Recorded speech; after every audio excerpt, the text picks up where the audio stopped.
الحمد لله وكفى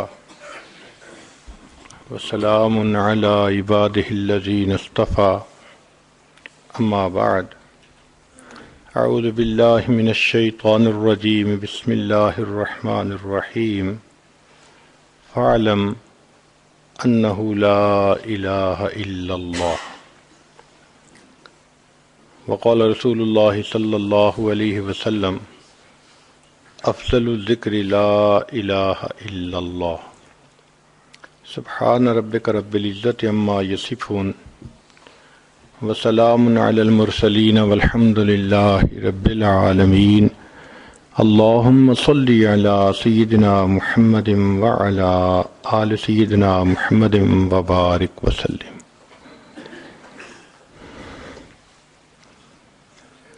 دین اسلام کا پہلا کلمہ کلمہ طیبہ کہلاتا ہے۔ ہم اپنے چھوٹے بچوں کو یاد کرواتے ہیں کہ لا الہ الا اللہ محمد الرسول اللہ۔ اس کے معنی تو ہم میں سے سب لوگ اکثر جانتے ہیں، لیکن اس کے جو معارف ہیں وہ بہت کم آدمیوں کو معلوم ہے۔ آج کی مجلس میں اس کلمے کے معارف کے بارے میں گفتگو کا ارادہ ہے۔ پہلا نقطہ تو یہ سمجھ لیجئے کہ پورے قرآن مجید کا جو نچوڑ ہے وہ توحید ہے۔ جن دوستوں کو تفسیر کے ساتھ کچھ ذوق ہے وہ اس بات کو اچھی طرح سمجھیں گے کہ اللہ رب العزت نے اپنی کتاب میں سب سے پہلے توحید کا جو دعویٰ فرمایا وہ تھا وَإِلَٰهُكُمْ إِلَٰهٌ وَاحِدٌ۔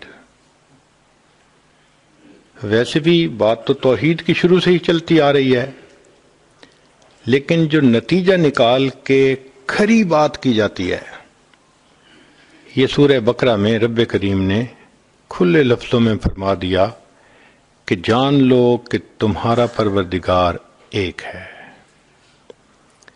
پھر اس کے بعد مختلف قوموں کے واقعات بیان کیے گئے کہ جنہوں نے اس کی بات کو مانا ان کو انعام ملا، جنہوں نے اس کی بات کو نہ مانا ان کا دنیا میں عبرتناک انجام ہوا۔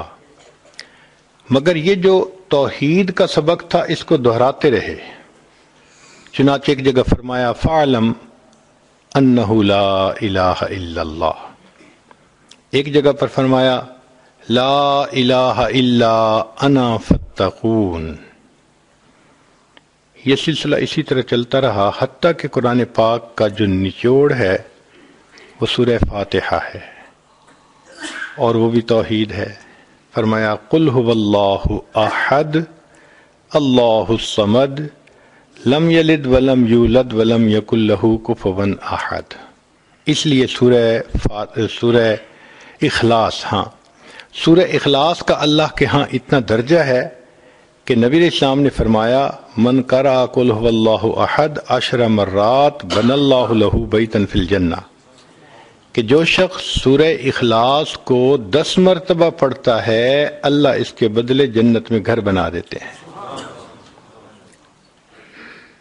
تو قرآن مجید کا لب لباب نچوڑ وہ توحید باری تعالی ہے، اور اس لیے نبی علیہ السلام جب اس دنیا سے پردہ فرمانے لگے تو آپ کا آخری پیغام امت کے نام جو سیدہ صدیقہ رضی اللہ عنہا نے بالکل کان لگائے منہ کے قریب اور سنا تو نبی علیہ السلام فرما رہے تھے التوحید التوحید وما ملکت ایمانکم، تو توحید کا ہی پیغام دے کر گئے۔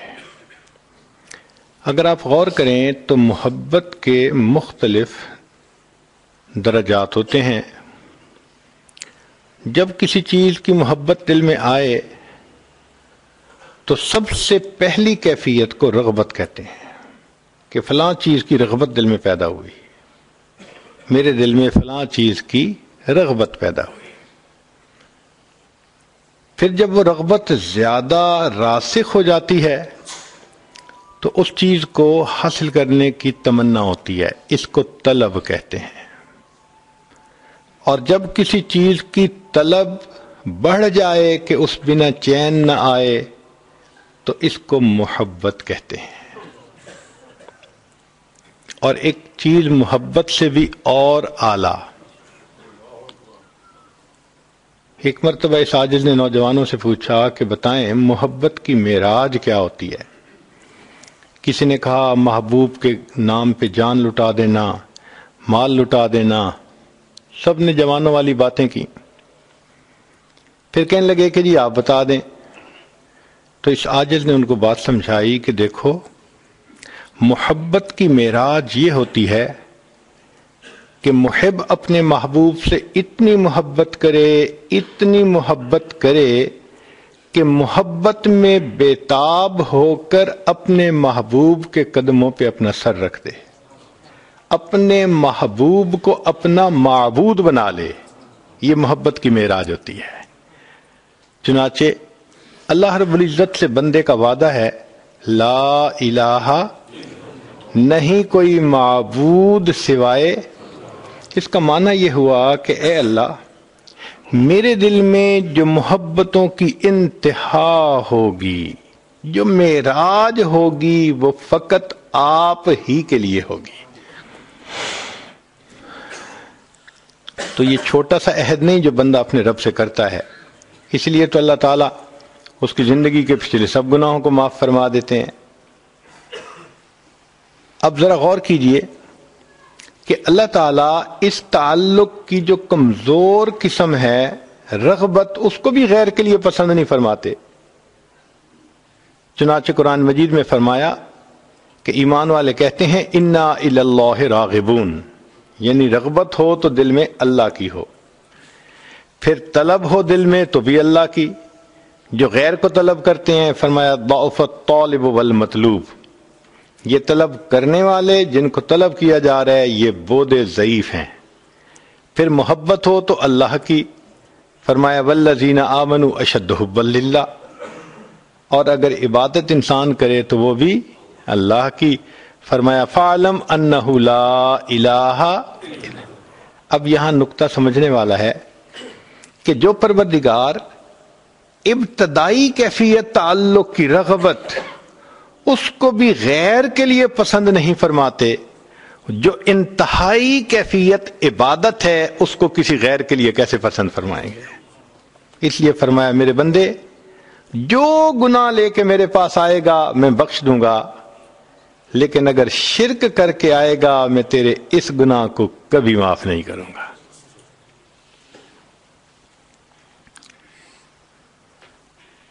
معاذ اللہ عنہ کی روایت ہے کہ ما من عبد یشہد ان لا الہ الا اللہ وان محمدا عبدہ ورسولہ الا حرمہ اللہ علی النار. بخاری شریف کی روایت ہے کہ جو بندہ کلمہ پڑھ لیتا ہے اللہ جہنم کی آگ اس کے اوپر حرام فرما دیتے ہیں. عتبان بن مالک لانو کی روایت ہے ان اللہ حرم علی النار من قال لا الہ الا اللہ یبتغی بہا وجہ اللہ. مقصود کلمہ پڑھنے سے اللہ کی رضا ہے، اللہ جہنم کی آگ کو حرام فرما دیتے ہیں. ایک حدیث مبارکہ میں نبی السلام نے فرمایا من قال لا الہ الا اللہ مخلصا دخل الجنہ، جس نے اخلاص سے لا الہ الا اللہ پڑھا جنت میں داخل. پوچھا گیا وما اخلاصھا، اس کا اخلاص کیا ہے؟ فرمایا ان تحجزک اما حرم اللہ علیک، اللہ نے جو تیرے اوپر حرام قرار دیا یہ کلمہ تجھے اس حرام کام کے کرنے سے روک دے.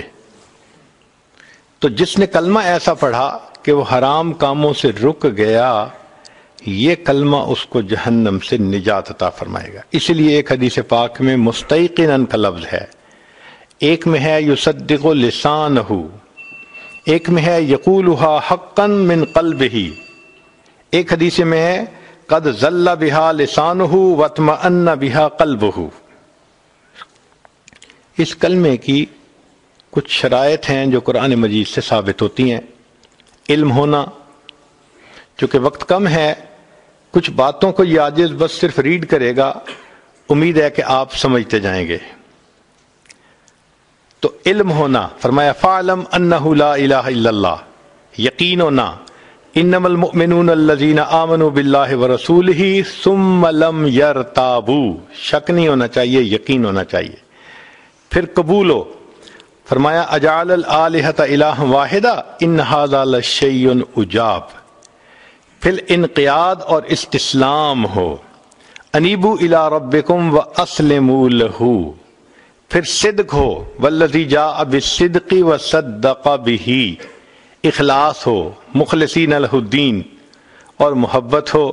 چنانچہ فرمایا قل ان کان آباؤکم وابناؤکم واخوانکم وازواجکم وعشیرتکم واموال اقترفتموها وتجارۃ تخشون کسادها ومساکن ترضونها احب الیکم من اللہ ورسولہ وجہاد فی سبیلہ فتربصوا حتی یأتی اللہ بامرہ۔ تو معلوم ہوا کہ اللہ کی محبت مومن کے دل میں ہر چیز کے اوپر غالب ہونی چاہیے۔ اس کلمے کو قرآن مجید میں کلمہ طیبہ کہا گیا۔ ضرب اللہ مثلا کلمۃ طیبۃ کشجرۃ طیبۃ اصلھا ثابت وفرعھا فی السماء، اس کو کلمۃ التقوی کہا گیا۔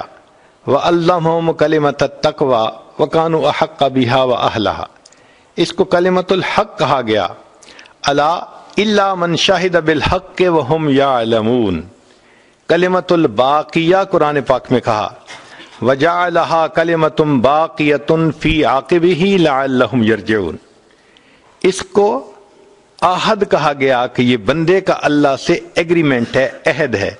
لا یملکون الشفاعۃ الا من اتخذ عند الرحمن عہدا، اس کو حسنی کہا۔ فاما من آتی وصدق بالحسنی فسنیسرہ للیسری، اور اس کو عروۃ الوثقی کہا۔ وَيُؤْمِن بِاللَّهِ فَقَدِ اسْتَمْسَكَ بِالْعُرْوَةِ الْوُثْقَى، اس کو قول ثابت کہا۔ یثبت اللہ الذین آمنوا بالقول الثابت فی الحیاۃ الدنیا، اس لیے جتنے انبیاء بھیجے گئے اسی کلمہ کی تلقین کے لیے، تعلیم کے لیے دنیا میں بھیجے گئے۔ اللہ تعالیٰ فرماتے ہیں وَمَا أَرْسَلْنَا مِن قَبْلِكَ مِن رَسُولٍ إِلَّا نُوحِي إِلَيْهِ أَنَّهُ لَا إِلَٰهَ إِلَّا أَنَا فَاعْبُدُونِ۔ تو تمام انبیاء کرام کے دنیا میں تشریف لانے کا بنیادی مقصد اللہ رب العزت کی توحید کا سبق پڑھانا تھا۔ حدیث مبارکہ میں اس کلمے کے بہت فضائل ہیں۔ چنانچہ بہذہ الکلمۃ یستقبل الانسان الدنیا، اسی کلمے سے انسان اس دنیا میں آتا ہے، اس کا استقبال ہوتا ہے۔ دیکھو بچہ پیدا ہوتا ہے، سب سے پہلے اس کے کان میں کیا کہتے ہیں؟ اذان، اور اذان کے اندر کلمہ ہے لا الہ الا اللہ۔ تو گویا استقبال بچے کا کلمے کے ساتھ ہو رہا ہے۔ پھر افضل الذکر ہے، جیسے حدیث مبارکہ پڑھی گئی۔ ایک حدیث پہ آنکھ میں آیا کہ نبی اسلام نے فرمایا کہ خیر ما قلت انا والنبیون قبلی لا الہ الا اللہ وحدہ لا شریک لہ، کہ سب سے بہتر کلمہ وہ ہے جو میں نے کہا اور مجھ سے پہلے والے انبیاء نے کہا، اور وہ ہے لا الہ الا اللہ۔ اور یہ احسن الحسنات، نیکیوں میں بہترین نیکی ہے۔ چنانچہ ایک صحابی فرماتے ہیں کہ میں نے پوچھا اے اللہ کے نبی صلی اللہ علیہ وسلم لا الہ الا اللہ من الحسنات، یہ کلمہ کیا نیکیوں میں سے ہے؟ قال، نبی اسلام نے فرمایا ہے یا احسن الحسنات، یہ نیکیوں میں سے بہترین نیکی ہے، یہ اعلیٰ شعب الایمان ہے۔ نبی اسلام نے فرمایا الایمان بضع و سبعون شعبہ، کہ ایمان کے 70 سے اوپر شعبے ہیں، ان میں سے سب سے اعلیٰ لا الہ الا اللہ، اور جو ادنا ہے وہ اماطۃ الاذی عن الطریق ہے۔ اور اس کلمے کو پڑھنا اللہ کے راستے میں کسی غلام کو آزاد کرنا ہے۔ چنانچہ فرمایا جو اس کلمے کو 100 مرتبہ پڑھتا ہے فَكَأَنَّمَا أَعْتَقَ 10 رِقَابٍ مِّن وُلْدِ اسماعیل، ایسا ہے جیسے اسماعیل علیہ السلام کی اولاد میں سے 10 غلام اس نے آزاد کر دیے۔ پھر اس کلمے کو پڑھنے سے ایمان تازہ ہوتا ہے، ریفریش ہوتا ہے۔ فرمایا جددوا ایمانکم، صحابہ نے پوچھا کیف نجدد ایماننا، فرمایا قولوا لا الہ الا اللہ، تم کہو لا الہ الا اللہ۔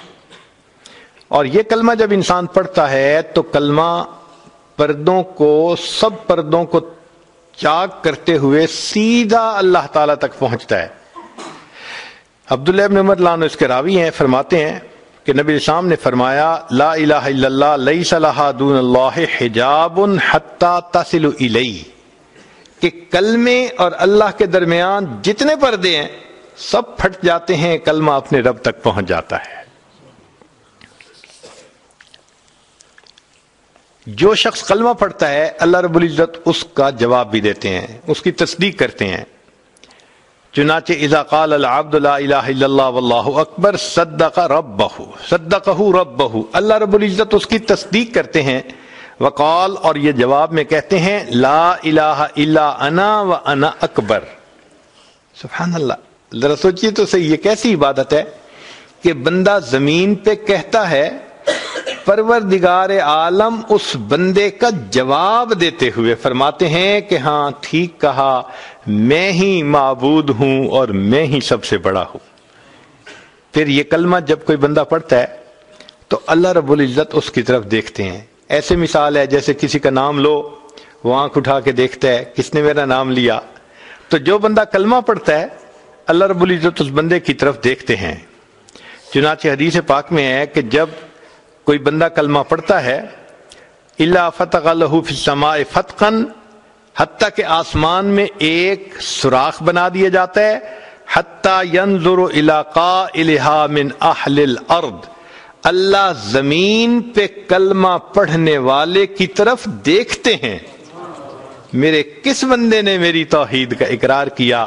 وحق لعبد نظر اللہ الیہ ان یعطیہ سؤالہ، اور اس بندے پہ حق ہو جاتا ہے جس کی طرف اللہ رحمت کی نظر سے دیکھے کہ اللہ اس کے سوال کو پورا فرما دے۔ اس سے گناہ معاف ہو جاتے ہیں، اس سے انسان کی مغفرت ہو جاتی ہے، اور یہ کلمہ قبر کی وحشت کو دور کرتا ہے۔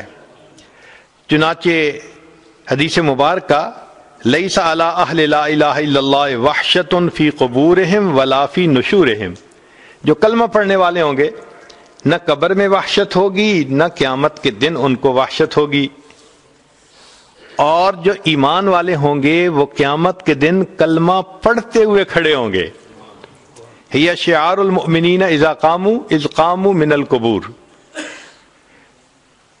چنانچہ طبرانی نے روایت نقل کی ہے ان شعار هذه الامت علی الصراط لا الہ الا انت، پھر یہ کلمہ وہ ہے کہ جس کے برابر کوئی چیز میزان میں وزنی نہیں ہو سکتی۔ چنانچہ حدیث بطاقہ میں ہے کہ ایک طرف 99 دفتر گناہوں کے ہوں گے اور ایک طرف چھوٹی سی پرچی ہوگی جس پر کلمہ لکھا ہوگا، اور وہ بطاقہ اس کے تمام 99 دفتر گناہوں سے زیادہ بھاری ہو جائے گا، اور یہ جنت کی قیمت ہے۔ چنانچہ فرمایا من کان آخر کلامہ لا الہ الا اللہ دخل الجنہ، وہ جنت میں داخل ہو گیا۔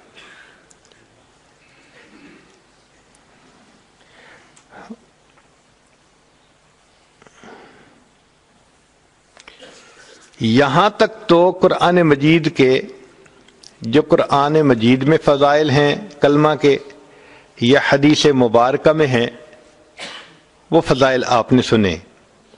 اس میں سے بہت سارے فضائل وہی ہیں جو اکثر طلباء علماء پڑھتے رہتے ہیں۔ اب اس سے تھوڑا اگلی بات کریں، وہ ہیں اس کلمہ کے معارف۔ اس کا موقع سننے کا اکثر نہیں ملتا، اور اس کی کتابیں بھی اکثر عام نہیں ہوتی، مشائخ کی کتابوں میں ہوتے ہیں۔ اس کلمے کو مشائخ سلوک نے تزکیہ اور تصفیہ کی بنیاد کہا ہے، اس لیے ہمارے نقشبندی سلوک میں بھی تحلیل لسانی کا سبق ہے، لا الہ الا اللہ، لا الہ الا اللہ ہزاروں مرتبہ پڑھتے ہیں، لاکھوں مرتبہ، اور چشتیہ سلسلہ میں بھی اسی طرح روزانہ 12 تسبیح پڑھتے ہیں، دواز دے، اور اس میں بھی لا الہ الا اللہ کا ذکر کرتے ہیں۔ تو معلوم ہوا کہ جو بندہ بھی اللہ رب العزت تک پہنچنے کا ارادہ کرتا ہے یہ کلمہ اس کے لیے فائدہ مند ہے. جیسے کسی چیز کو دھو دیا جاتا ہے یا صحن میں جھاڑو لگا کے اس کو صاف کر دیتے ہیں میل کو، یہ کلمہ بھی اسی طرح انسان کے دل پر گناہوں کے معاملے میں جھاڑو پھیر دیتا ہے اور دل کو صاف کر دیتا ہے. ہر سالک کو چاہیے کہ وہ دو طرح کے شرک سے بچے. ایک کو شرک جلی کہتے ہیں کہ جو کھلا اور واضح شرک ہے. بعض لوگ درختوں کو پوجا کرتے ہیں، بعض لوگ پتھروں کی پوجا کرتے ہیں. اس قسم کا جو شرک ہے اس کو شرک کے جلی کہتے ہیں. تو ایک تو ہے اس سے 100% بچنا، اور ایک شرک اور بھی ہے جس سے نہیں بچ پاتے، وہ شرک خفی کہلاتا ہے. شرک خفی کا کیا معنی؟ کہ من میں صرف اللہ کی محبت ہو، غیر کی طرف میلان نہ ہو. اب اگر آپ دیکھیں تو انسان اپنے نفس کی خواہش کو پورا کرتا ہے، اللہ کے حکم کو ایک طرف رکھ دیتا ہے. یہ حقیقت میں شرک خفی کہلاتا ہے. وہ زبان سے یہ توحید کا اقرار کرتا ہے مگر مانتا تو رب کی نہیں ہے نا، مانتا تو اپنے نفس کی ہے. اور یہ نفس بھی انسان کا معبود بن جاتا ہے. چنانچہ قرآن مجید میں اللہ تعالیٰ فرماتے ہیں أَفَرَأَيْتَ مَنِ اتَّخَذَ إِلَٰهَهُ هَوَىٰ، کیا دیکھا آپ نے اس کو جس نے اپنی خواہشات کو اپنا معبود بنا لیا. تو خواہش پرستی، زن پرستی، زر پرستی، نفس پرستی، یہ سب کی سب بت پرستی ہی کی اقسام ہیں. خدا پرستی کوئی اور چیز ہے. یہ شرک خفی بہت عام ہے. اس سے بچنا یہ ایمان کامل کے لیے لازم ہے.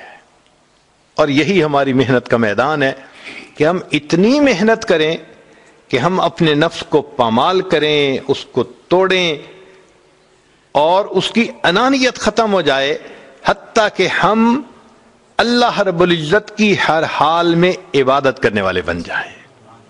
تو چنانچہ تصوف و سلوک کا بنیادی مقصد شرک خفی سے بچنا ہے کہ انسان کے من میں اللہ بس جائے، انسان کے دل میں اللہ آ جائے، انسان کے دل میں اللہ سما جائے، بلکہ سچ کہوں انسان کے دل میں اللہ چھا جائے. ایسی دل کی کیفیت ہو جائے. اور یہ ذکر و اذکار سے یہ کیفیت آسانی سے حاصل ہو سکتی ہے. بتوں کو توڑ تخیل کے ہوں یا پتھر کے، ان نفسانی شیطانی بتوں کو تو توڑنا پڑتا ہے. کہنا پڑتا ہے ایک مقام پہ آ کے پروردگار عالم ترکت اللات والعزا جمیعا، میں نے سب لات اور منات کو چھوڑ دیا آپ کی خاطر، بس آپ ہی ہیں جو میرے معبود ہیں، آپ کے سوا کوئی معبود نہیں. ایک بات ذرا سمجھ لیجئے، اس کائنات میں اللہ رب العزت کے بعد جتنی نفس کی پوجا کی گئی ہے کسی دوسرے بت کی اتنی پوجا نہیں کی گئی. سب سے زیادہ انسانوں نے اپنے نفس کو پوجا ہے. نفس کے پجاری، جی کرنا تو وہ ہے جو مرضی آئے گی، یہ نفس کی پوجا ہی ہے نا. اس شرک خفی سے نجات پانا یہ بگ چیلنج ہے، یہ آسان نہیں ہے، اس کے لیے محنت کرنی پڑتی ہے. اور یہ بھی آپ نہیں کہہ سکتے کہ جی آج بات سمجھ آ گئی بس میں نفس کی نہیں مانوں گا. ایسے نہیں کام چلتا. یہ نفس بہت ضدی ہے، یہ اللہ کی نافرمانی پہ تلا رہتا ہے، اپنی منوانا چاہتا ہے.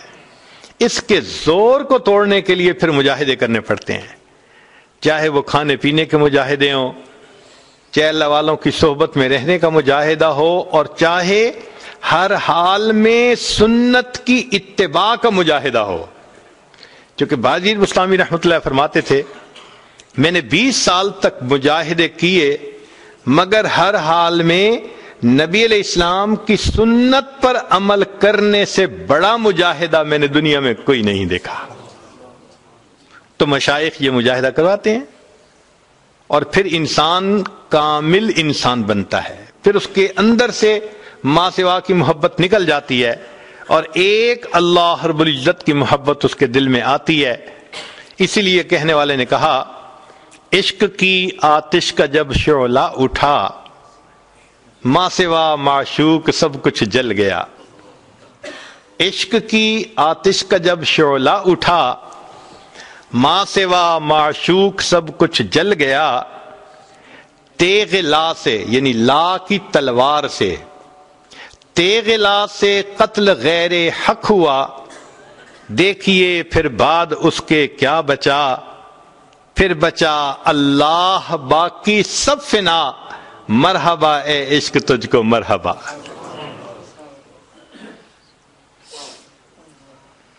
یہ اللہ کی محبت ہوتی ہے, اللہ کا عشق ہوتا ہے جو ماں سوا سے انسان کو یکسو کر دیتا ہے. شاد باد اے عشق خوش سودائے ماں اے دوائے جملہ علت ہائے ماں اے دوائے نخوت و ناموس ماں اے کہ افلاطون و جعلی نوس ماں. یہ اللہ کا عشق یہ افلاطون اور جعلی نوس ہوتا ہے, انسان کی من کی بیماریوں کو مٹا کے رکھ دیتا ہے. تو اللہ کی محبت پیدا کرنے کے لیے ہمارے مشائخ نے کہا کہ سالک کو دو کام کرنے پڑتے ہیں, ذکر کی کثرت کرے, سنت کی اتباع کرے. سنت کی اتباع سے نفس کے اوپر مجاہدہ آئے گا اور وہ کمزور ہوگا, اور کثرت ذکر کے اللہ کی محبت آئے گی اور انسان کے لیے عبادت میں لگنا آسان ہو جائے گا. سبحان اللہ, یہ کتنی صاف بات ہے جو سمجھ میں آنے والی ہے.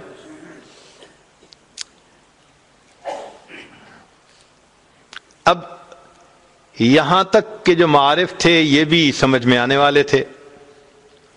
اس سے تھوڑا اگلی بات بھی سمجھ لیجئے کہ اللہ رب العزت سے دو انبیاء کا تعلق بہت خاص, ویسے تو سب کا خاص تھا لیکن خاص میں سے بھی خاص. ایک کو اللہ رب العزت نے اپنا خلیل بنایا اور دوسرے کو اللہ رب العزت نے اپنا حبیب بنایا. ایک تھے سیدنا ابراہیم علیہ السلام, ان کو خلت ملی, اور ایک تھے سیدنا رسول اللہ صلی اللہ علیہ وسلم, ان کو محبوبیت ملی. یہ دو خصوصی مقام ہیں رب کریم کی طرف سے. خلیل کہتے ہیں دوست کو, یہ لفظ قرآن مجید میں بھی استعمال ہوا. اس لیے جو لوگ برے دوست بناتے ہیں قیامت کے دن جب ان پر حقیقت کھلے گی کہیں گے یا لیتنی لم اتخذ فلانا خلیلا, اے کاش میں نے فلاں کو دوست نہ بنایا ہوتا. اور یہ خلیل کا لفظ احادیث میں بھی یعنی استعمال ہوا. نبی اسلام نے فرمایا لو کنت متخذی خلیلا لاتخذت ابا بکر خلیلا, اگر میں نے دنیا میں کسی کو دوست بنانا ہوتا میں ابو بکر کو دوست بناتا, مگر میرا دوست تو فقط اللہ ہے. ایک جگہ پر نبی علیہ السلام نے فرمایا المرء علی دین خلیلہ فلینظر احدکم من یخالل, کہ انسان بندہ اپنے دوست کے دین پر ہوتا ہے. تو یہ خلیل کا لفظ قرآن و حدیث کے اندر استعمال ہوا نظر آتا ہے. ایک ہے لفظ محبوبیت کا, یہ بھی قرآن مجید میں استعمال ہوا اور حدیث پاک میں استعمال ہوا. جیسے فرمایا کہ قل ان کنتم تحبون اللہ فاتبعونی یحببکم اللہ, اللہ تم سے محبت کریں گے, تم اللہ کے محبوب بن جاؤ گے. اور حدیث مبارکہ میں ہے, چنانچہ جب نبی علیہ السلام معراج پر تشریف لے گئے تو رب کریم نے فرمایا یا محمد صلی اللہ علیہ وسلم سل تعطا, مانگیے آپ کو عطا کیا جائے گا. نبی علیہ السلام نے فرمایا فقال رب انک اتخذت ابراہیم خلیلا, اے اللہ آپ نے تو ابراہیم علیہ السلام کو اپنا خلیل بنا لیا ہے. فقال, اللہ رب العزت نے جواب دیا الم اعطک خیرا منہا, اے میرے محبوب کیا میں نے آپ کو اس سے بہتر رتبہ نہیں عطا کیا؟ اتخذتک حبیبا، تمہیں میں نے اپنا محبوب بنا لیا ہے۔ سبحان اللہ۔ تو نبی علیہ السلام اللہ رب العزت کے محبوب۔ اب ایک مقام خلت ہے، ایک مقام محبوبیت ہے۔ ذرا غور کیجئے گا کہ ان دونوں کی آپس کی تفصیلات بھی معلوم کر لیجئے۔ جو خلیل تھے ان کو اللہ نے انسانوں کا امام بنایا، فرمایا انی جاعلک للناس اماما۔ تو جو خلیل تھے وہ کن کے امام بنے؟ انسانوں کے۔ اور جو حبیب تھے ان کو اللہ نے انبیاء کا امام بنایا۔ سبحان اللہ۔ حتیٰ کہ ابراہیم علیہ السلام نے بھی نبی علیہ السلام کے پیچھے نماز ادا فرمائی۔ پھر دیکھیے کہ خلیل کے بارے میں اللہ تعالی ارشاد فرماتے ہیں وَكَذَلِكَ نُرِي إِبْرَاهِيمَ مَلَكُوتُ السَّمَاوَاتِ وَالْأَرْضِ۔ طلباء نکتہ سمجھیں گے کہ خلیل کو اللہ نے ملکوت السماء والارض دکھانے کی بات کی ہے، زمین و آسمان کے خزانے دکھائے خلیل کو، لیکن جب محبوب کی باری آئی تو زمین و آسمان کے خزانے کیا اوقات رکھتے ہیں؟ فرمایا لقد رأى من آیات ربہ الکبریٰ، میرے محبوب نے تو رب کی نشانیوں کو دیکھا۔ پھر دیکھیے خلیل کا تذکرہ تھا تو ان کو دعا مانگنی پڑی کہ لا تخزنی، اللہ مجھے قیامت کے دن رسوا نہ فرمائیے گا۔ لیکن جب محبوب صلی اللہ علیہ وسلم کا تذکرہ آیا وہاں محبوب صلی اللہ علیہ وسلم کو دعا نہیں کرنی پڑی، نبی علیہ السلام کو اللہ نے خود فرما دیا یوم لا یخزی اللہ النبی والذین آمنوا معہ۔ اے میرے محبوب صلی اللہ علیہ وسلم، آپ کو اور جو آپ کے ساتھ ایمان لائے ہم ان میں سے کسی کو بھی قیامت کے دن رسوا نہیں ہونے دیں گے۔ پھر اللہ رب العزت نے قربانی تو انسان سے لینی ہوتی ہے اس دنیا میں، آیا جو قربانی کے لیے وَلَنَبْلُوَنَّكُمْ، لازماً ہم تمہیں آزمائیں گے۔ تو انسان کو آزمایا تو جاتا ہے۔ دیکھیے ابراہیم علیہ السلام کی آزمائش کہ خلیل سے اللہ رب العزت نے بیٹے کی قربانی مانگی، چنانچہ ابراہیم خلیل اللہ نے اپنے بیٹے کو اللہ کے نام پہ قربان کیا۔ ہم جانتے ہیں کہ ابراہیم علیہ السلام کی سنت قرار پائی، بہت بڑی بات تھی۔ ہم اپنے بچوں کے بارے میں کتنے سینسٹیو ہوتے ہیں، تھوڑی طبیعت خراب ہو تو ہمیں چین نہیں آتا، اور بچے کو خود قربان کرنا، اللہ اکبر، بڑی قربانی تھی۔ مگر اللہ رب العزت نے اپنے خلیل سے بڑی قربانی مانگی اور پھر کہا ان ھذا لہو البلاء المبین، یہ بڑی آزمائش تھی، بڑی آزمائش۔ تو ابراہیم خلیل اللہ سے اللہ نے بیٹے کی قربانی مانگی اور اپنے محبوب سے خود نہیں مگر ان کے نواسے سے پورے گھرانے کی قربانی مانگی۔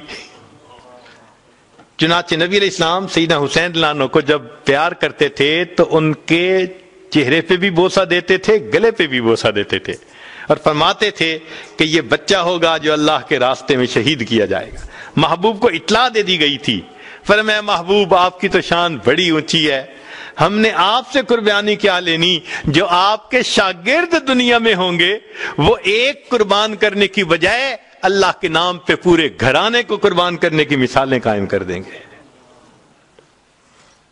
اس لیے علامہ اقبال نے عجیب شعر کہا غریب و سادہ اور رنگی ہے داستان حرم، کہ حرم کی جو کہانی ہے، داستان ہے، سٹوری ہے، یہ بہت انوکھی ہے۔ غریب سے مراد انوکھی، جس کو کہتے ہیں نا 1 in million، غریب کا یہ معنی۔ سادہ ہے اور رنگین ہے خون سے، تو فرمایا غریب و سادہ اور رنگین ہے داستان حرم، نہایت اس کی حسین ابتدا ہے اسماعیل۔ تو حرم کی داستان میں ابتدا تھی ابراہیم خلیل اللہ نے بیٹے کی قربانی دی، اور انتہا یہ تھی کہ سیدنا حسین لانو نے پورے کنبے کی قربانی عطا فرما دی۔ فرق ہوتا ہے خلیل میں اور محبوب میں۔ جو دوست ہوتا ہے نا اس کو انسان زیادہ آزماتا ہے۔ تو آپ بھی ذرا غور کیجئے کہ اللہ رب العزت نے ابراہیم خلیل اللہ کو خوب آزمایا۔ قرآن مجید میں فرمایا وَإِذِ ابْتَلَىٰ إِبْرَاهِيمَ رَبُّهُ بِكَلِمَاتٍ فَأَتَمَّهُنَّ، آزمایا ابراہیم علیہ السلام کو ان کے رب نے کچھ باتوں میں، اور وہ اس میں 100% کامیاب ہوئے۔ تو آزمائش آئی، اللہ نے ابراہیم علیہ السلام سے لینے کی انتہا کر دی۔ کیسے؟ گھر چھڑوا دیا، خاندان چھڑوا دیا، پھر ملک چھڑوا دیا، پھر بیوی بچوں کو کہا کہ دور بسا کے آؤ، وہ بھی چھوٹ گئے۔ پھر ایک وقت آیا کہ فرمایا بیٹے کو بھی قربان کر دو، اور ایک وقت آیا فرمایا خود بھی آگ میں کود جاؤ۔ تو دیکھیے لینے کی انتہا۔ تو جو دوست ہوتا ہے لینے کی انتہا ہوتی ہے، جو محبوب ہوتا ہے وہاں دینے کی انتہا ہوتی ہے۔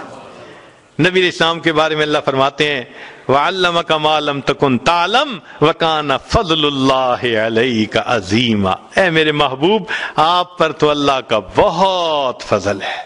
فرمایا میرے محبوب وَلَسَوْفَ يُعْتِيكَ رَبُّكَ فَتَرْضَىٰ، تیرا رب تجھے اتنا دے گا کہ تو بس بس کرے گا۔ تو خلیل سے لینے کی انتہا اور محبوب صلی اللہ علیہ وسلم کو دینے کی انتہا۔ یہاں تک بھی بات آسانی سے سمجھ میں آ جاتی ہے۔ اب ذرا اس سے بھی ایک اور گہری بات ہے۔ طالب علم ہونے کے ناطے آپ کی خدمت پہ پیش کرتا ہوں کہ ابراہیم علیہ السلام کو اس دنیا میں مقام نفی میں کمال حاصل ہوا۔ ابراہیم علیہ السلام کو اس دنیا میں مقام نفی میں کمال ہوا۔ انہوں نے ماں سوا کی نفی کر دی۔ فرمایا ان صلاتی و نسکی و محیای و مماتی للہ رب العالمین۔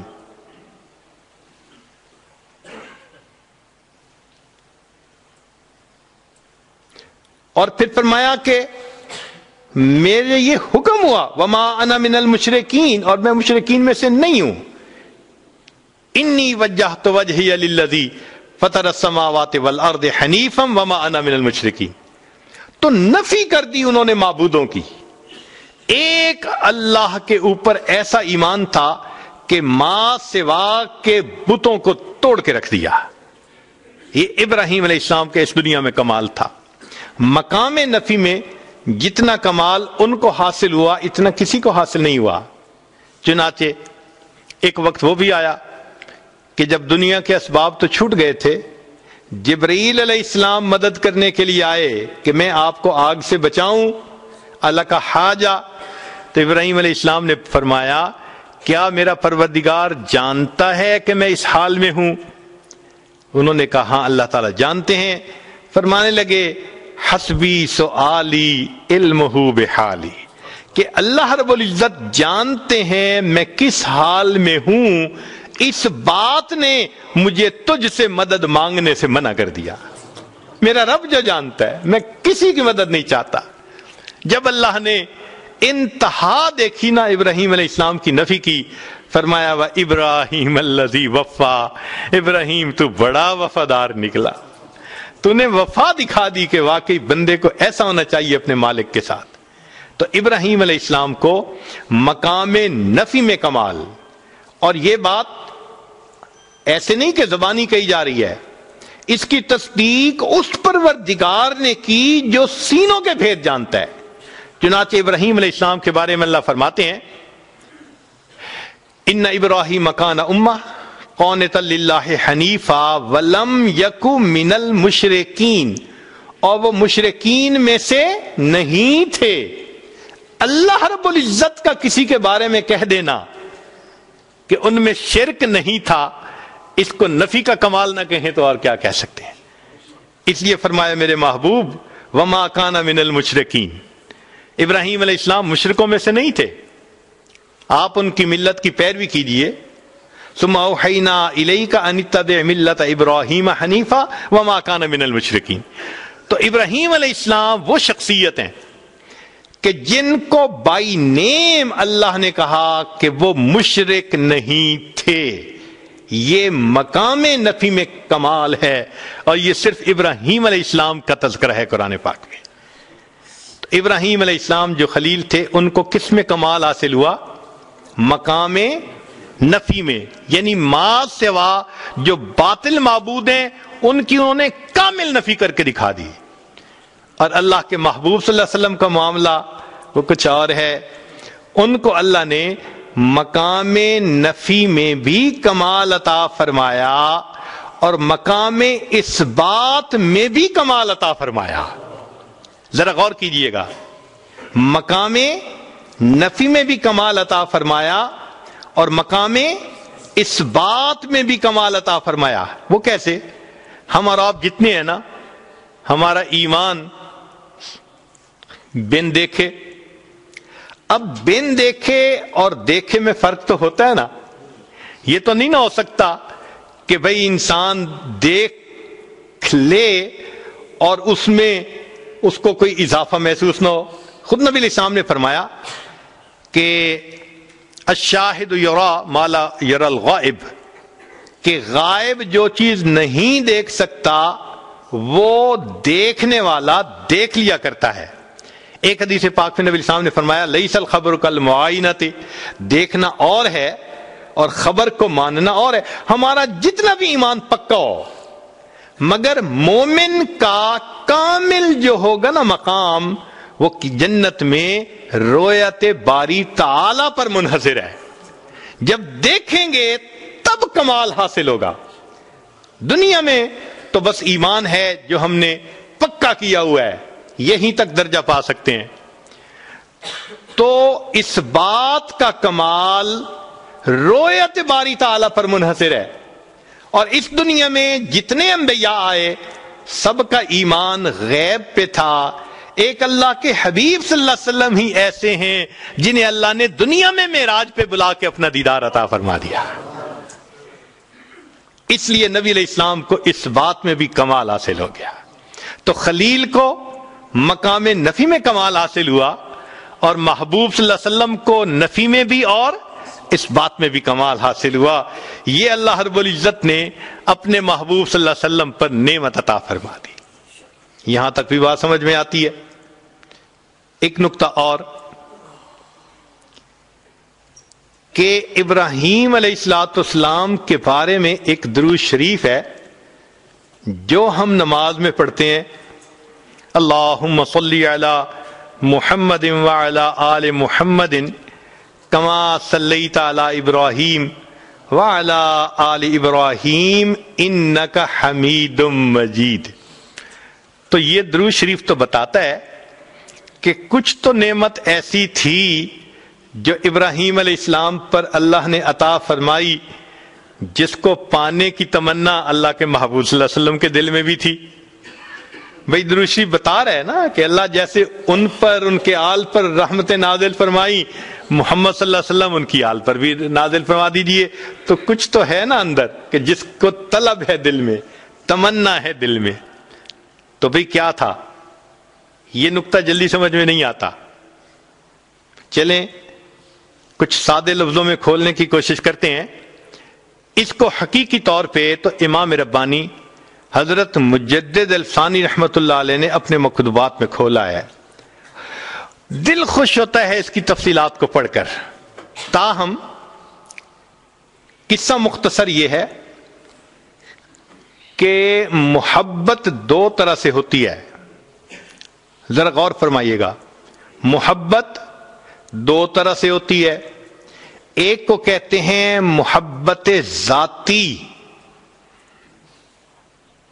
کہ ذات سے محبت ہو، جیسے ماں کو بیٹے سے ہوتی ہے، اپنے بیٹے سے ہر ماں کو محبت، معذور ہو، کمزور ہو، شکل رنگ کا جیسا بھی ہو، ماں کو محبت ہے، یہ محبت ذاتی کہلائیں گے۔ اور ایک محبت صفاتی ہوتی ہے کہ صفات کی وجہ سے محبت کا ہونا، ہمیں بھی کوئی خوبصورت بیبی مل جائے، ہم اس کو پیار کرتے ہیں، محبت کا اظہار کرتے ہیں، کیوں؟ خوبصورت ہوتا ہے۔ اور جو بچہ لکھا پڑھا صفات والا ہو وہ سب کو اچھا لگتا ہے۔ تو معلوم ہوا کہ محبت کے دو انداز ہوتے ہیں، ایک انداز کو کیا کہتے ہیں؟ محبت ذاتی، اور دوسرے انداز کو کیا کہتے ہیں؟ محبت صفاتی۔ یہ دو الگ الگ انداز ہیں۔ اب ذرا غور کیجئے گا، اللہ رب العزت کو اپنے محبوب صلی اللہ علیہ وسلم سے بھی محبت تھی، مگر وہ محبوبیت ذاتی تھی، ذات سے محبت تھی۔ اللہ کو اپنے حبیب صلی اللہ علیہ وسلم تھے تو محبت ذاتی تھی نبی علیہ السلام سے، اور ابراہیم علیہ السلام سے بھی محبت تھی، مگر وہ محبت صفاتی تھی۔ وہ محبت کیا تھی؟ صفاتی تھی۔ یہاں تک بات سمجھ میں آ گئی کہ نبی علیہ السلام سے بھی محبت تھی، مگر یہ محبت کیا تھی؟ محبوب آپ کو پیدا نہ کرنا ہوتا تو میں کائنات کو بھی پیدا نہ فرماتا۔ یہ محبت ذاتی تھی۔ اور ابراہیم علیہ السلام سے بھی محبت تھی، اور وہ محبت، تو جو محبت ذاتی تھی اس کو محبوبیت کہا، اور جو محبت صفاتی تھی اس کو خلت کہہ دیا۔ اب سنیے کہ نبی علیہ الصلوۃ والسلام پھر درود شریف یہ کیوں پڑھا کرتے تھے؟ وجہ یہ ہے کہ جو ذات سے محبت ہو تو اس بندے کی تمنا یہ ہوتی ہے کہ میرے اندر صفات بھی پوری آ جائیں تاکہ میں کامل ہو جاؤں۔ تو محبوبیت ذاتی والے کی تمنا ہوتی ہے کہ میرے اندر محبوبیت صفاتی بھی کامل آنی چاہیے تاکہ میں کامل محبوب بن جاؤں۔ یہ وہ تمنا تھی اللہ کے نبی علیہ الصلوۃ والسلام کے دل میں، جس وجہ سے فرمایا کرتے تھے اللہم صلی علی محمد وعلی آل محمد کما صلیت علی ابراہیم وعلی آل ابراہیم انک حمید مجید۔ اے اللہ، جو محبوبیت صفاتی ان کو عطا فرمائی تھی، اس دنیا میں مجھے بھی اس میں کامل کر دیجئے تاکہ مجھے محبوبیت ذاتی حاصل، میں اس دنیا میں محبوبیت صفاتی بھی حاصل کر کے دنیا سے چلا جاؤں۔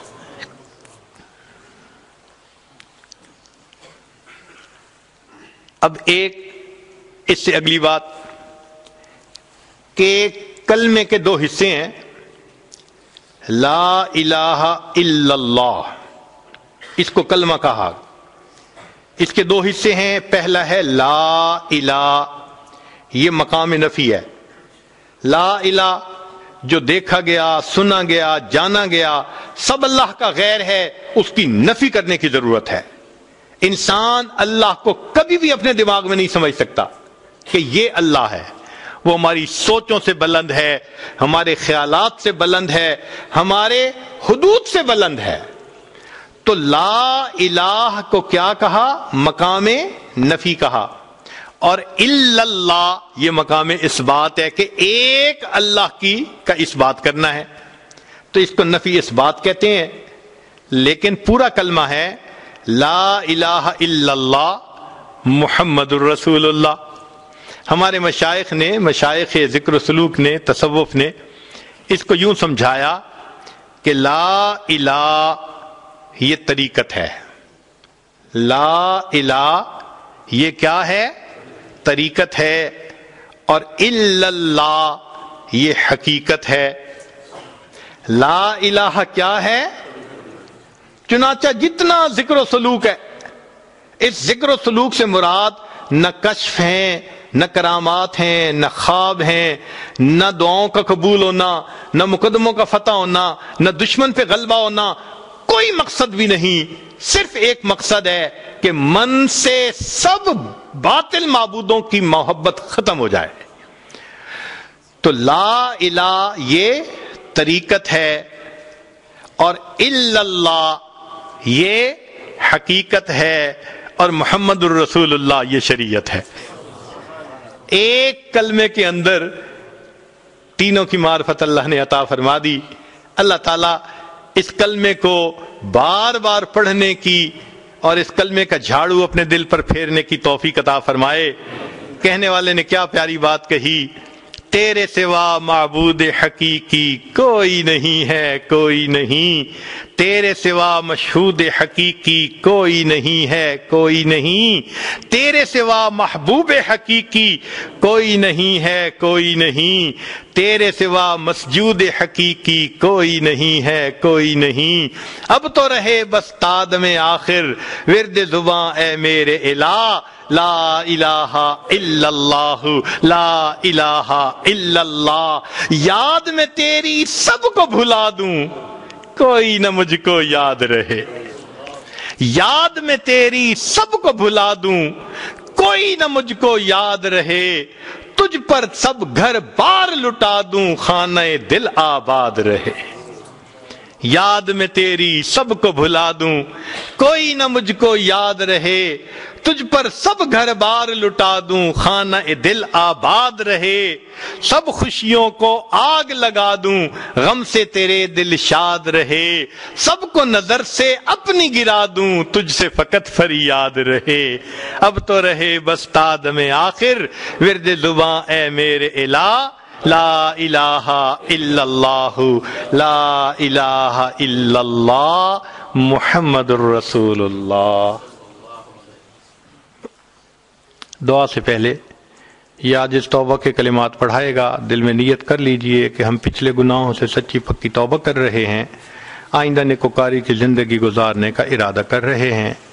الحمدللہ وکفا وسلام علی عبادہ الذین اصطفیٰ, اما بعد. یہ کلمات سچے دل کے ساتھ پیچھے پیچھے پڑھیے. بسم اللہ الرحمن الرحیم. لا الہ الا اللہ محمد الرسول اللہ. آمنت باللہ وملائکتہ وکتبہ ورسلہ والیوم الآخر والقدر خیرہ وشرہ من اللہ تعالی والبعث بعد الموت. آمنت باللہ کما ہوا باسمائہ وصفاتہ وقبلت جمیع احکامہ اقرار باللسان وتصدیق بالقلب. اشہد ان لا الہ الا اللہ واشہد ان محمدا عبدہ ورسولہ. استغفر اللہ ربی من کل ذنب واتوب الیہ برحمتک یا ارحم الراحمین. چند معمولات ہیں, اگر ان کو باقاعدگی سے کریں گے تو اللہ تعالیٰ دل کو منور فرمائیں گے. ایک ہے 100 مرتبہ استغفار صبح شام پڑھنا, استغفر اللہ ربی من کل ذنب واتوب الیہ. ایک ہے 100 مرتبہ درود شریف صبح شام پڑھنا, اللہم صلی علی سیدنا محمد وعلی آل سیدنا محمد وبارک وسلم. تیسرے ہے قرآن مجید کی روزانہ تلاوت کرنا. ایک پارہ ہو تو بہت اچھا, مشکل ہو تو آدھا پارہ سے ہی. جو حفاظ ہیں وہ اپنی منزل کے حساب سے پڑھیں. چوتھا ہے چلتے پھرتے ہر وقت دل میں اللہ کا دھیان رکھنا. اس کو کہتے ہیں دست بکار دل بیار, ہاتھ کام کاج میں مشغول اور دل اللہ تعالیٰ کی یاد میں مشغول. پانچویں چیز ہے ذکر قلبی یعنی مراقبہ. طریقہ یہ ہے کہ ساری دنیا کے خیالات سے ہٹ کٹ کے اللہ کی طرف متوجہ ہو کر بیٹھیں اور یہ دل میں دھیان کریں کہ اللہ رب العزت کی رحمت آ رہی ہے, دل میں سما رہی ہے, دل کی ظلمت اور سیاہی دور ہو رہی ہے اور میرا دل اللہ اللہ اللہ، یہ میرا دل کہہ رہا ہے۔ اللہ تعالیٰ خیر کا معاملہ فرمائے، ہمارے دلوں کو غیر سے اللہ خالی فرمائے اور اپنی محبت سے ہمارے دلوں کو لبریز فرمائے۔ تھوڑی دیر کے لیے ہم مراقبہ کر لیتے ہیں، پھر دعا مانگیں گے۔ آنکھوں کو بند کر لیجئے، سر کو جھکا لیجئے، دنیا اور جو کچھ دنیا میں ہے اس سے ہٹ کٹ کے اللہ رب العزت کی یاد میں ڈوب جائیے۔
خودی کا سر نہاں،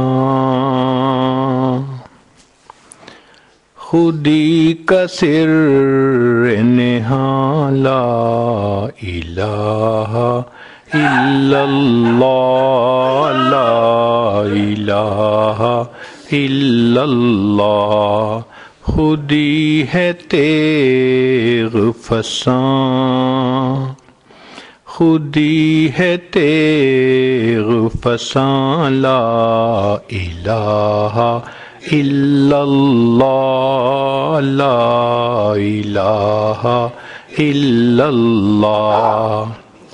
یہ نغمہ فصل گلو لال کا نہیں پابند،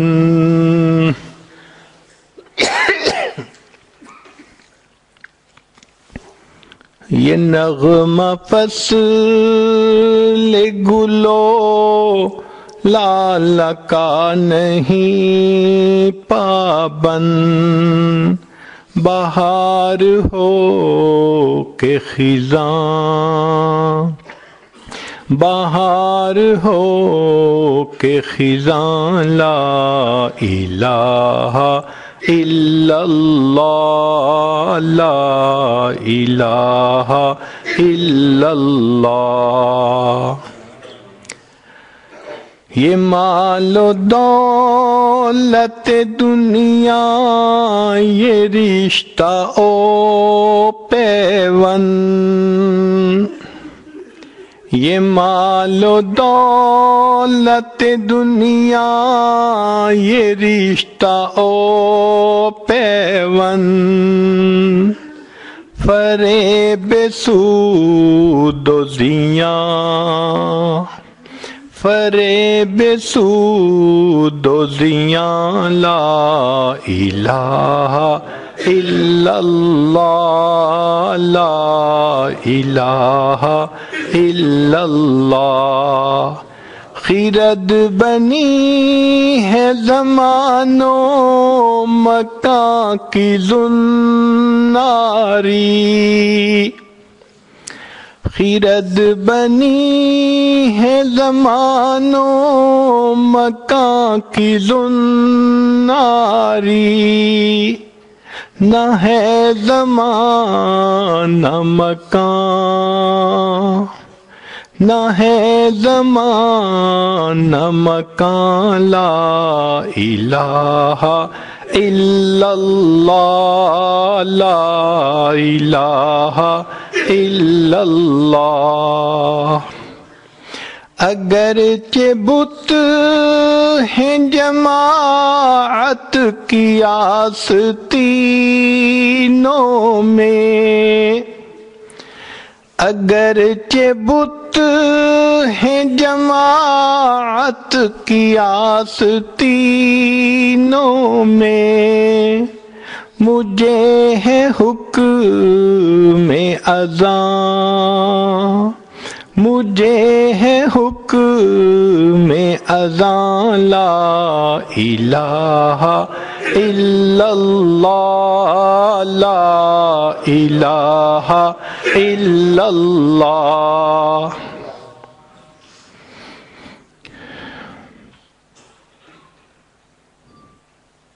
یہ دور اپنے براہیم کی تلاش میں ہے، یہ دور اپنے براہیم کی تلاش میں ہے، صنم کدا ہے جہاں، صنم کدا ہے جہاں، لا الہ الا اللہ، لا الہ الا اللہ، لا الہ الا اللہ، لا الہ الا اللہ، لا الہ الا اللہ، لا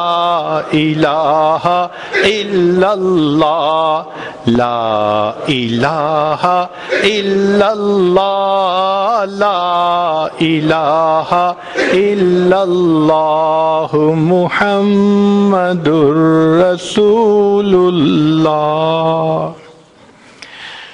لا الہ الا اللہ۔ دعا کر لیجئے، سبحان ربی العلی الوہاب، اللہم صلی علی سیدنا محمد وعلی آل سیدنا محمد وبارک وسلم۔ اے کریم آقا، ہم آپ کے عاجز مسکین بندے ہیں، ہمارے گناہوں کو معاف فرما، خطاؤں سے درگزر فرما، عیبوں کی پردہ پوشی فرما۔ اللہ، ہمارے نفس کو نفس مطمئنہ بنا، اے اللہ ہمیں ہر گناہ سے محفوظ فرما، معصیت کی ذلت سے محفوظ فرما، ہمیں طاعات کی عزت نصیب فرما۔ میرے مولا، ہمیں پھسلنے سے محفوظ فرما، ڈگمگانے سے محفوظ فرما، اے اللہ گمراہی سے محفوظ فرما۔ اللہ ہمیشہ ہدایت کا رستہ نصیب فرما۔ اللہ ہماری ہر حال میں سرپرستی فرما، زندگی میں کبھی بھی بے سہارا نہ فرما، کبھی بھی بے آسرا نہ فرما، کبھی بھی اپنے در سے دور نہ فرما، ہمیشہ اپنی رحمتوں کی ٹھنڈی چھاؤں نصیب فرما۔ اے اللہ ہمارے حال پر رحمت کی نظر فرما۔ کریم آقا، ہمارے لیے بننا سنورنا مشکل ہے، آپ کے لیے آسان ہے، اے اللہ ہمیں بنا دیجئے، ہمیں سنوار دیجئے۔ رب کریم، بچے ماں باپ سے اپنی تمنائیں بیان کر کے خوش ہوتے ہیں، ماں باپ کو دیکھا پورا کر دیتے ہیں۔ میرے مولا، آج کس مجلس میں ہم بھی اپنی ایک تمنا پیش کرتے ہیں، رب کریم جب ہمارا آخر کا وقت آئے، پہلے ہمیں کلمے کی توفیق عطا فرمانا اور پھر ہمیں موت عطا کرنا۔ اللہ پہلے ہم سے راضی ہونا، اللہ پہلے راضی ہونا، پھر ہمیں موت عطا فرما دینا۔ اے کریم، ہماری ان دعاؤں کو اپنی رحمت سے قبول فرما۔ اے اللہ ہمارے والدین عزیز اقارب مشائخ جو فوت ہو چکے ان کی مغفرت فرما، جن کی آپ نے مغفرت کر دی قرب کے اعلیٰ درجات عطا فرما۔ دنیا میں جہاں دین کا کام ہو رہا ہے اللہ شرف قبولیت عطا فرما۔ اے اللہ مدارس عربیہ کی حفاظت فرما، ہمارے تینوں حرم کی حفاظت فرما، ہمیں بار بار اپنے گھر کا دیدار عطا فرما۔ اللہ ہمیں اپنے پیارے حبیب صلی اللہ علیہ وسلم کی در کی بار بار حاضری نصیب فرما، پریشانیوں کو دور فرما، مصیبتوں کو محفوظ فرما۔ اے اللہ ہمیں اپنی رضا نصیب فرما، آنے والے وقت کو گزرے وقت سے بہتر فرما۔ اے اللہ مقامی دوست جس محبت کے ساتھ اس عاجز کو بلا لائے، اللہ اس کے بدلے ان کو اپنی سچی محبت نصیب فرما۔ اس مسجد کو نیک متقی نمازیوں سے آباد فرما، حاضرین محفل کی دلوں کی نیک مرادوں کو پورا فرما۔ ربنا تقبل منا انك انت السميع العليم تب علينا انك انت التواب الرحيم صلى الله تعالى على حبيبه سيدنا محمد وآله وأصحابه أجمعين برحمتك يا أرحم الراحمين.